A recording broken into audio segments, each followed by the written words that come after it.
vazhdojmë me pikat e parapara për rendin e ditës, duke nisur me shqyrtimin e propozim vendimit për aprovimin e ekstraktit procedurale dhe transkriptit mbledhjes 258 dhe të ekstrakteve të procedurale të mbledhjeve 257 dhe 259 elektronike korresponduese të Qeverisë së Republikës Kosovës. Të nderuar kolegë, anëtarë të qeverisë, këto ekstrakte të procedurale dhe transkriptit u janë shpërndarë në linkun e materialeve të mbledhjes 260 të qeverisë. Nëse nuk keni ndonjë vërejtje, ju ftoj për miratim. Kush është për? Faleminderit. Kundër s'ka, abstenim s'ka, konstatojmë që miratohet. Pika e dytë është shqyrtimi i propozim vendimit për emërimin e drejtorit ekzekutiv për Agjencinë për Arsim dhe Aftësim Profesional dhe Arsimin për të Rritur. Ministria e Arsimit, Shkencës, Teknologjisë dhe Inovacionit propozon që zonja Fikrie Zymberit të emërohet në pozitën e drejtoreshës ekzekutive. Në këtë agjenci, zonja Fikrie Zymberi obligohet të kryejë gjitha detyrat dhe përgjegjësitë e përcaktuara me legjislacionin në fuqi. Për më shumë e ftoj ministrën zonjën Arbria Nagopsi që ta merr fjalën. Faleminderit, i nderuar kryeministër, të nderuar zëvendës kryeministre, ministra, të gjithë të pranishëm. Mbledhani të propozoj para jush propozim vendimin për emërimin e drejtores ekzekutive në Agjencinë e Arsimit dhe Aftësimit Profesional dhe Arsimit për të Rritur në Ministrinë e Arsimit, Shkencës, Teknologjisë dhe Inovacionit. Në pajtim me dispozitat e ligjit numër 08L197 për zyrtarët publik dhe rregullores për procedurën e pranimit në shërbimin civil, Ministria e Arsimit ka zhvilluar procedurat e rekrutimit për plotësimin e vendit të punës drejtor ekzekutiv në Agjencinë e Arsimit dhe Aftësimit Profesional dhe Arsimit për të Rritur. Gjatë kohës sa ka qenë i hapur konkursi, kanë aplikuar gjithsej 18 kandidat, nga të cilët 7 kanë kaluar fazën e verifikimit. Në pajtim me ligjin dhe procedurën, Komisioni i Pranimit është themeluar me vendim të Qeverisë së Kosovës me datën 11/12 të vitit 2024. Komisioni i Pranimit me datën 20/12/2024 ka finalizuar punën dhe ka përgatitur rekomandimet me emrat e 3 kandidatëve të cilët kanë kaluar provën minimal prej 70 pikëve. Lidhur me këtë procedurë të rekrutimit, edhe Këshilli i Pavarur Mbikëqyrës për Shërbimin Civil të Republikës së Kosovës ka shqyrtuar dhe refuzuar një ankesë të paraqitur dhe ka vërtetuar që procedura është zhvilluar në pajtim me dispozitat e ligjit për zyrtarët publik dhe rregullatore tjera në fuqi për procedurën e pranimit në shërbimin civil. Në pajtim me nenin 49, paragrafin 1 të ligjit për zyrtarët publik dhe nenin 16, paragrafi 2 të rregullores numër 15/2023 për procedurën e pranimit në shërbimin civil, pas përfundimit të procedurës ankesës dhe gjitha fazave paraprake, Ministria ka përzgjedhur zonjën Fikrie Zymberi si kandidatën më të poentuar për pozitën drejtor ekzekutiv në Agjencinë e Arsimit dhe Aftësimit Profesional për Arsimin për të Rritur. Ky propozim është diskutuar dhe konsultuar në gjitha institucionet përkatëse dhe përmbush kërkesat procedurale për t'u nënshtruar vendimarrjes në këtë mbledhje të qeverisë, andaj ju ftoj që ta votojmë. Faleminderit. Faleminderit Ministre Nagopsi, do fjalën dikush për diskutim? Atëherë ju ftoj për miratim, kush është për? Faleminderit, kundër nuk ka, abstenim nuk ka, konstatojmë që miratohet. Pika e tretë është shqyrtimi i propozim vendimit për emërimin e drejtorit të përgjithshëm të Inspektoratit të Arsimit. Ministria e Arsimit, Shkencës, Teknologjisë dhe Inovacionit e propozon zonjën Besa Bytyqi Baraliu për të emëruar në pozitën e drejtores së përgjithshme të Inspektoratit të Arsimit, për më shumë lidhur me përgjegjësitë dhe obligimet në zbatimin e mandatit. E ftoj edhe një herë ministrin Nagopsi në marrë fjalën. Faleminderit kryeministër, atëherë përparaqes para jush propozim vendimin për emërimin e drejtorit përgjithshëm të Inspektoratit të Arsimit në Ministrinë e Arsimit, Shkencës, Teknologjisë dhe Inovacionit. Në pajtim me ligjin për zyrtarët publik dhe rregulloret në fuqi, Ministria ka zhvilluar procedurat e rekrutimit për plotësimin e vendit të punës drejtori i përgjithshëm i Inspektoratit të Arsimit, pozitë kjo e cila ka qenë duke ushtruar me ushtrues të detyrës. Gjatë kohës sa ka qenë i hapur konkursi, kanë aplikuar gjithsej 37 kandidat, nga të cilët 18 kanë kaluar fazën e verifikimit. Në pajtim me legjislacionin në fuqi, ka finalizuar vlerësimin e intervistës dhe ka përgatitur njoftimin për renditjen përfundimtare të 5 kandidatëve që ishin pjesë e këtij procesi dhe zonja Besa Bytyqi Baraliu ka marrë numrin maksimal të pikëve. Edhe në lidhje me këtë procedurë të rekrutimit, Këshilli i Pavarur Mbikëqyrës për Shërbimin Civil të Kosovës ka shqyrtuar ankesat e paraqitura dhe ka refuzuar të njëjtat, duke vërtetuar që procedura është zhvilluar në pajtim me dispozitat e ligjit për zyrtarët publik dhe rregullore tjera në fuqi për procedurën e pranimit në shërbimin civil. Andaj në pajtim me nenin 49, paragrafin 1 të ligjit për zyrtarët publik dhe nenin 16, paragrafi 2 të rregullores për procedurën e pranimit në shërbimin civil, pas përfundimit të suksesshëm të gjitha procedurave paraprake, Ministria ka përgjedhur zonjën Besa Bytyqi si kandidaten më të pointuar për pozitën e drejtoreshës së përgjithshme të Inspektoratit të Arsimit. Andaj edhe kërkoj mbështetjen tuaj që ta miratoni këtë propozim vendim pas parasysh edhe gjithë kualifikimet dhe përvojën e gjatë në Ministrinë të Arsimit të zonjës Besa Bytyqi Baraliu. Ju faleminderit. Faleminderit Ministrin Agavës, do fjalën dikush për diskutim. Ju ftoj për miratim, kush është për? Faleminderit, kundër nuk ka, abstenim nuk ka, konstatojmë që miratohet. Pika e 4 është shqyrtimi i propozimit vendimit për emrimin e drejtorit të përgjithshëm të Agjencisë së Meteorologjisë së Kosovës. Procesi i përzgjedhjes edhe për këtë pozitë nivelit lartë drejtues është zhvilluar në mbështetje të ligjit për zyrtarët publik dhe rregullorës për procedurën e pranimit në shërbimin civil.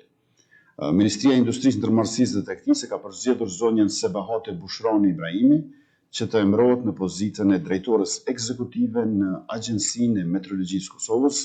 E ftoj ministren zonjën Rozeta Hajdare sa merr fjalën. I nderuar kryeministër, të nderuar zëvendës kryeministra, të nderuar kolegë ministra, lejoni që në emër të Ministrisë së Industrisë, Ndërmarrësisë dhe Tregtisë të paraqes arsyeshmërinë e propozimit vendimit për emërimin e pozitës së drejtorit ekzekutiv në Agjencinë e Meteorologjisë së Kosovës. Meteorologjia e Kosovës ose respektivisht Agjencia e Meteorologjisë së Kosovës është institucioni kryesor shtetëror përgjegjës për meteorologjinë në Republikën e Kosovës dhe ka rol kyç në zhvillimin e sistemit kombëtar të matjeve, duke siguruar kështu besueshmërinë dhe saktësinë e instrumenteve matëse në sektor të ndryshëm si në industri, shëndetësi dhe mjedis. Duke vlerësuar domethënien jetike të meteorologjisë, mund të ndërtojmë një Kosovë më të sigurt, sepse meteorologjia është çelës garantues për matjen dhe performancën e produkteve që ne përdorim, sidomos sot, në botën e dominuar nga teknologjia dhe inovacioni. Prandaj, procesi i përzgjedhjes në këtë pozitë të nivelit të lartë drejtues të Agjencisë së Meteorologjisë së Kosovës është zhvilluar në mbështetje të nenit 49 të ligjit numër 08 L997 për zyrtarët publik, nenit 16 të rregullores së qeverisë numër 15 të vitit 2023 për procedurën e pranimit në shërbimin civil, e ndryshuar dhe plotësuar me rregullore numër 05/2024. Tutje Komisioni Vlerësues pas zhvillimit të gjitha fazave të procedurës rekrutuese ka hartuar raportin e përzgjedhjes së kandidatit për pozitën e drejtorit ekzekutiv në Agjencinë e Meteorologjisë së Kosovës. Bazuar në këtë raport të përzgjedhjes, ju propozoj që në këtë mbledhje të qeverisë të miratoni propozim vendimin për emërimin e zonjës Sebahate Bushrani Ibrahimi në pozitën drejtore ekzekutive në Agjencinë e Meteorologjisë së Kosovës. Ju faleminderit. Faleminderit Ministra Hajdare, do fjalën dikush për diskutim. Kush është për? Faleminderit, kundër s'ka, abstenim s'ka, konstatojmë që miratohet. Pika e 5 është shqyrtimi për propozim vendimit për emërimin e Komisionit ad hoc për vlerësimin profesional për pranim në pozitën e lartë të kategorisë drejtuese, drejtor ekzekutiv në Agjencinë Qendrore të Prokurimit. E ftoj Ministrin e Financave, Punës dhe Transfereve, zotëria Kuran Muratin, që ta merr fjalën. Faleminderit të nderuar kryeministër, të nderuar zëvendës kryeministre, të nderuar kolegë. Siç e theksoi kryeministri në fillim të mbledhjes, pra bëhet fjalë për konkurse dhe procedura që tashmë kanë filluar para përfundimit të mandatit tonë të rregullt si qeveri, dhe në këtë rast bëhet fjalë për Agjencinë Qendrore të Prokurimit në kuadër të Ministrisë Financave, Punës dhe Transfereve, pra është pozita e lartë e kategorisë drejtuese, kryeshef ekzekutiv. Dhe në këtë rast propozojmë që në kuadër të Komisionit ad hoc për vlerësimin profesional të emërohen personat si vjen: Fadile Dyla, zonja Fadile Dyla si kryesuese, zotëri Ismail Dibrani antar, zotëri Eton Qela antar, zonja Razie Murtezaj antare dhe zotëri Varian Avdiu si ekspert jashtëm antar. Faleminderit. Faleminderit Ministër Murati, do fjalën dikush për diskutim? Kush është për? Faleminderit, kundër s'ka abstenim, s'ka, konstatojmë që miratohet. Pika e 6 është shqyrtimi i propozim vendimit për emërimin e Komisionit ad hoc për vlerësimin profesional për pranim në pozitën e lartë të kategorisë drejtuese drejtor ekzekutiv në thesarin e Kosovës. E ftoj edhe një herë Ministrin Murati që na merr fjalën. Faleminderit i nderuar Kryeministër, edhe për këtë pozitë pra të lartë të kategorisë drejtuese, propozohet që të emërohet komisioni ad hoc si në vijim: zonja Venera Qerkini kryesuese, zonja Anita Kalanderi antare, zotëri Naim Gashi antar, zonja Razie Murtezi antare dhe zotëri Valian Avdiu antar. Faleminderit. Faleminderit, me që nuk e do fjalën dikush për diskutim, kush është për? Faleminderit, kundër nuk ka, abstenim nuk ka, konstatojmë që miratohet. Pika e 7 është shqyrtimi i propozim vendimit për ndarjen e mjeteve financiare për përmbushjen e kontributit vjetor Qeverisë Republikës Kosovës për vitin 2025 në qendrën rajonale për migrim, azilit dhe refugjat Meseli në Shkup.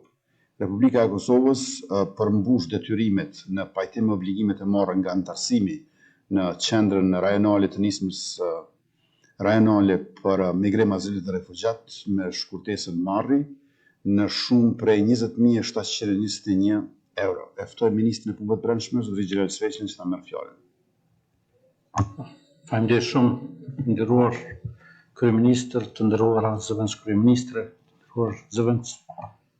të nderuar ministra dhe zëvendës ministra, Hamleni të prezantoj para jush projekt vendimin për përmbushjen e kontributit vjetor të Qeverisë Republikës Kosovës në qendrën rajonale të nismës rajonale për migrim, azil dhe refugjat Marri Meseli në Shkup.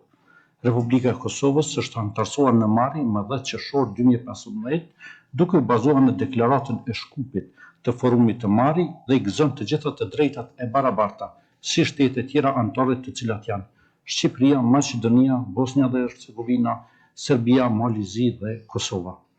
Përveç përfitimeve në fushën e menaxhimit të migracionit dhe refugjatëve, Kosova duhet të përmbush obligimin financiar vjetor. Andaj, duke marrë në konsideratë rëndësinë e këtij procesi, kërkoj nga ju miratimin e vendimit të propozuar. Faleminderit. Faleminderit Ministër Sveqla. Ju ftoj për miratim, kush është për? Faleminderit, kundër nuk ka, abstenim nuk ka, konstatojmë që miratohet. Pika e 8 është shqyrtimi i propozimit vendimit për emërimin e Komisionit ankesave për shtetësi. Ministria e Punëve të Brendshme ka propozuar themelimin e këtij komisioni në zbatim të ligjit për shtetësinë e Kosovës. Ky komision do të funksionojë si organ i pavarur administrativ për shqyrtimin e ankesave ndaj vendimeve për shtetësinë, duke siguruar një proces të drejtë dhe transparent. Qëllimi është forcimi i mbrojtjes drejtave të qytetarëve dhe përmirësimi i procedurave administrative në këtë fushë. Ftoj edhe një herë Ministrin Sveqla që ta merr fjalën. Faleminderit, i nderuar Kryeministër. Në përputhje me kompetencat e Ministrisë Punëve të Brendshme dhe në zbatim të ligjit për shtetësinë e Kosovës, konkretisht të drejtës për ankesë ndaj vendimeve që lidhen me fitimin, humbjen apo heqjen e shtetësisë së Republikës së Kosovës, po propozojmë për miratim themelimin e Komisionit ankesave për shtetësi. Ky komision përbën një mekanizëm institucional të nevojshëm për garantimin e një procedure administrative të drejtë, transparente dhe të barabartë për të gjithë personat që preken nga vendimet të organeve kompetente në fushën e shtetësisë.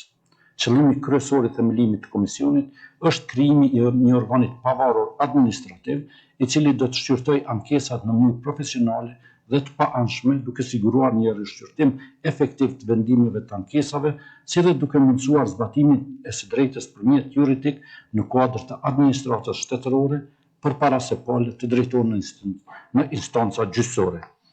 Prandaj, duke marrë parasysh nevojën për garantimin e të drejtës për ankesë në çështjet e shtetësisë dhe përmirësimin e qasjes së qytetarëve në drejtësi administrative, kërkoj miratimin tuaj për themelimin e Komisionit të ankesave për shtetësi. Faleminderit. Faleminderit Ministër Sveçla. A do fjalën dikush për diskutim? Kush është për? Faleminderit. Kundër s'ka, abstenim s'ka, konstatojmë që miratohet. Pika e 9 është shqyrtimi i propozimit vendimit preliminar për shpronësim për interes publik të pronave të palojshme të cilat preken nga realizimi i projektit mbyllje e deponisë aktuale dhe realizimin e deponisë sanitare 3 në Pej, zona katastrale Lutogllav, komuna e Pejës. E ftoj zëvendës ministrin e mjedisit, planifikimit hapësinor dhe infrastrukturës, zotëri Jeton Rakën, që ta merr fjalën. Faleminderit i nderuar kryeministër, të nderuar zëvendës kryeministre, të nderuar ministra. Me propozim të Departamentit të Shpronësimit në kuadër të Ministrisë Mjedisit, Planifikimit Hapësinor dhe Infrastrukturës, Qeveria e Republikës Kosovës më datë 12/03/2025 ka miratuar vendimin numër 06/251 për miratimin e kërkesës për shpronësim për interes publik të pronave të paluajshme të pronarëve dhe zotëruesve të interesit, të cilat preken nga realizimi i projektit mbyllje e deponisë aktuale dhe realizimi i deponisë sanitare të re në Pej, zona kadastrale Lutogllav, komuna Pej. Pas miratimit të këtij vendimi, Departamenti i Shpronësimit më datë 27 mars 2025 ka mbajtur dëgjimin publik në komunën e Pejës me pronarët e pronave konform nenit 9 të ligjit për shpronësim dhe gjatë këtyre dëgjimeve ka trajtuar të gjitha komentet e pronarëve që kanë të bëjnë me komentet e tyre për procedurën e shpronësimit. Bazuar në ligjin për shpronësimin e pronës së paluajtshme, Departamenti i Shpronësimit ka konstatuar se janë plotësuar në tërësi dispozitat ligjore dhe i propozon Qeverisë së Republikës Kosovës që të nxjerrë vendim preliminar për ligjshmërinë e procesit të shpronësimit për interes publik të pronave të paluajtshme të pronarëve dhe zotëruesve të interesit, të cilat preken nga realizimi i këtij projekti. Ju faleminderit. Faleminderit zëvendës ministër Raka. A do fjalën dikush për diskutim? Atëherë ju ftoj për miratim, kush është për? Faleminderit. Kundër s'ka, abstenim s'ka, konstatojmë që miratohet. Pika 10 është shqyrtimi i propozimit vendimit për emërimin e kryeinspektorit të Inspektoratit Qendror të Shëndetësisë në kuadër të Ministrisë së Shëndetësisë. Ministria e Shëndetësisë propozon që zotëri Labinot Zeqiri të emërohet në pozitën e kryeinspektorit të Inspektoratit Qendror të Shëndetësisë. E ftoj ministrin e Shëndetësisë, zotëri Arben Vitin, që ta merr fjalën. Faleminderit shumë i nderuar kryeministër, të nderuar zëvendës kryeministre, ministra e zëvendës ministre. Ministria e Shëndetësisë ka shpallur konkursin publik me datë 5 shkurt 2025 për pozitën kryeinspektor Inspektoratit Qendror të Shëndetësisë në Ministrinë e Shëndetësisë dhe ka zhvilluar të gjitha procedurat e rekrutimit për pozitën e punës kryeinspektor Inspektoratit Qendror të Shëndetësisë me numër reference RN 000-16628. Konkursi për pozitën e Inspektoratit Shëndetësor është zhvilluar në përputhje me të gjitha procedurat ligjore, duke garantuar parimet e barazisë, transparencës dhe meritës. Procesi i rekrutimit është organizuar në mënyrë të drejtë dhe të hapur, duke siguruar trajtim të barabartë për të gjithë kandidatët dhe duke u bazuar në kvalifikimet profesionale dhe përvojën e tyre. Ministria ju propozon miratimin e këtij propozim vendimi, me të cilin zoti Labinot Zeqiri emërohet në pozitën kryeinspektor Inspektoratit Qendror të Shëndetësisë në Ministrinë e Shëndetësisë, e cila ka për qëllim që të fuqizojë mbikëqyrjen dhe të sigurojë zbatimin e legjislacionit të sektorit shëndetësisë në çdo institucion shëndetësor në Republikën e Kosovës. Faleminderit. Faleminderit ministër Vitia. A do fjalën dikush për diskutim? Kush është për? Faleminderit. Kundër s'ka, abstenim s'ka, konstatojmë që miratohet. Pika 11 është shqyrtimi i propozimit vendimit për plotësimin dhe ndryshimin e tabelave nga paragrafi 2 i nenit 10 ligjit numër 02/LV viz 128 për barnat narkotike, substancat psikotrope dhe prekursor, duke u bazuar në mekanizmat për ndërrim dhe plotësim përcaktuar me konventat ndërkombëtare për kontrollin e narkotikëve. E ftoj edhe një herë ministrin Vitia që ta merr fjalën. Faleminderit i nderuar kryeministër. Ligji numër 02/L128 për barnat narkotike, substancat psikotrope dhe prekursor, konkretisht neni 10 paragrafi 2, parashet që plotësimi dhe ndryshimi i tabelave nga paragrafi 1 i këtij neni bëhet nga qeveria me propozimin e komisionit, duke u bazuar në mekanizmat për ndërrim dhe plotësim të përcaktuara me konventat ndërkombëtare për kontrollin e narkotikëve. Komisioni për narkotik i themeluar nga qeveria me vendimin numër 10 viz 249 të datës 26 shkurt 2025, në pajtim me nenin 6 të ligjit 02 L 128, ka hartuar propozimin për plotësimin dhe ndryshimin e tabelave në fjalë, si dhe propozon miratimin e tyre. Miratimi i këtij propozimi është një hap strategjik në forcimin e kontrollit institucional mbi substancat me potencial për abuzim dhe rritjen e sigurisë shëndetësore dhe publike në Republikën e Kosovës. Bazuar në këtë, Ministria rekomandon miratimin e këtij propozimi nga Qeveria e Republikës Kosovës për të siguruar përputhshmërinë me standarde ndërkombëtare dhe për të garantuar mbrojtjen e shëndetit publik. Ju falenderit. Faleminderit Ministër Vitia, do fjalën dikush për diskutim? Kush është për? Faleminderit, kundër nuk ka, abstenim nuk ka, konstatojmë që miratohet. Pika e 12 është shqyrtimi propozim vendimit për rialokimin e mjeteve në Ministrinë e Administrimit Pushtetit Lokal nga projekti Kapital Bashkëfinancimi me donatorët për skemën e granteve bazuar në performancën komunale dhe 25 projekte kapitale në përputhje me 25 marrëveshjet e mirëkuptimit për projekte kapitale të nënshkruara nga Ministri i Administrimit Pushtetit Lokal dhe kryetarët e komunave dhe donatorët. Propozohet që të aprovohet rialokimi i mjeteve në shumë prej 4.5 milion euro në 25 projekte kapitale të ndryshme nëpër komuna, gjithherë duke u mbështetur në skemën e performancës së këtyre komunave. E ftoj Ministrin e Administrimit Pushtetit Lokal, zotëri Albert Krasniqin, që ta merr fjalën. Faleminderit, nderuar kryeministër, të nderuar anëtarë të Kabinetit Qeveritar. Ministria e Administrimit Pushtetit Lokal, bazuar në ligjin për ndarjen buxhetore të Republikës së Kosovës për vitin 2025, nini 14.3, ka të parapar programin bashkëfinancim me donator për skemën e grantit në performancën komunale. Ky program është i planifikuar të mbështesë 12 komuna përfituese të grantit të performancës komunale, megjithëse 25 projekte në vlerë prej 4.500.000 euro. Andaj me qëllim të realizimit të këtyre projekteve, kërkojmë nga ju që mjetet në shumë prej 4.5 milion euro të rialokohen në kodin 15525, programi i bashkëfinancimit me donator për skemën e grantit bazuar në performancën komunale për vitin 2025, në 25 projekte të cilat janë nënshkruar marrëveshjet e mirëkuptimit në mes të MAPL-s dhe kryetarëve të komunave. Ju falenderit. Faleminderit Ministër Krasniqi, edhe fjalën dikush për diskutim. Kush është për? Faleminderit, kundër nuk ka, abstenim nuk ka, konstatojmë që miratohet. Pika 13 është shqyrtimi i draftit të planit të rishikuar të veprimit 2025-2026 për zbatimin e strategjisë për veçqeverisje lokale 2016-2026. Ministria e Administrimit Pushtetit Lokal ka rishikuar këtë plan veprimit përmes të cilët synohet rritet autonomia lokale dhe të ofrohen shërbime me kosto efektive nëpër komuna. E ftoj edhe një herë Ministrin Krasniqi që ta merr fjalën.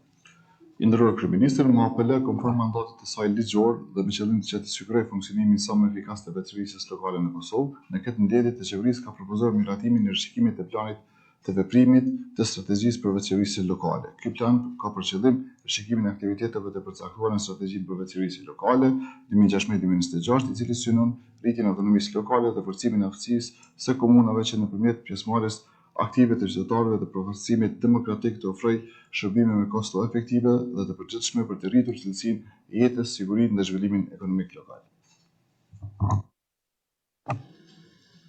Faleminderit Ministër Krasniqi, do fjalën dikush për diskutim. Kush është për? Faleminderit, kundër s'ka, abstenim s'ka, konstatojmë që miratohet. Pika e 14 është informimi i Kabinetit Qeveritar për raportin e vlerësimit të ligjshmërisë së akteve të kuvendeve të komunave për periudhën janar-dhjetor 2024. Ministria e Administrimit Pushtetit Lokal në përputhje me përgjegjësitë ligjore mbikëqyrë veprimtarinë e komunave të Republikës Kosovës, në kuadër të këtij mandati, kjo ministri bën raportim periodik në qeverinë e Republikës Kosovës lidhur me punën e organeve komunale. E ftoj Ministrin e Administrimit Pushtetit Lokal, zotëri Albert Krasniqin, që ta merr fjalën. I nderuar kryeministër, të nderuar anëtarë të Kabinetit Qeveritar, Ministria e Pushtetit Lokal në përputhje me përgjegjësitë ligjore të përcaktuara me ligjin për veçqeverisje lokale përkatësisht në 86, mbikëqyrë veprimtarinë e komunave të Republikës Kosovës dhe harton raportet periodike. sa i përket vlerësimit të vlefshmërisë së akteve të konventeve komunale për këtë periudhë, MAPL ka sjellë në qeveri këtë raport në përputhje me Ligjin 13 të ligjit për shqyrtimin administrativ të akteve të komunave, me të cilin MAPL është përgjegjëse për koordinimin dhe raportimin periodik dhe vjetor lidhur me mbikëqyrjen e akteve të komunave.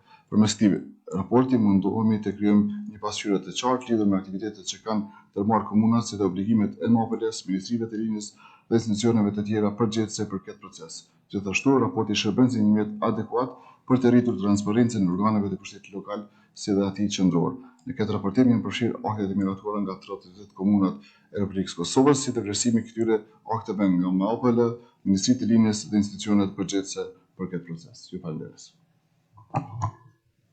Faleminderit Ministër Krasniqi, kjo pikë ishte vetëm për informim, krejt në fund është të ndryshme, nëse nuk ka dikush diçka që është shumë e rëndësishme dhe urgjente, nuk ka siç duket. Faleminderit shumë e mirupafshim në aktivitete mbledhje të tjera.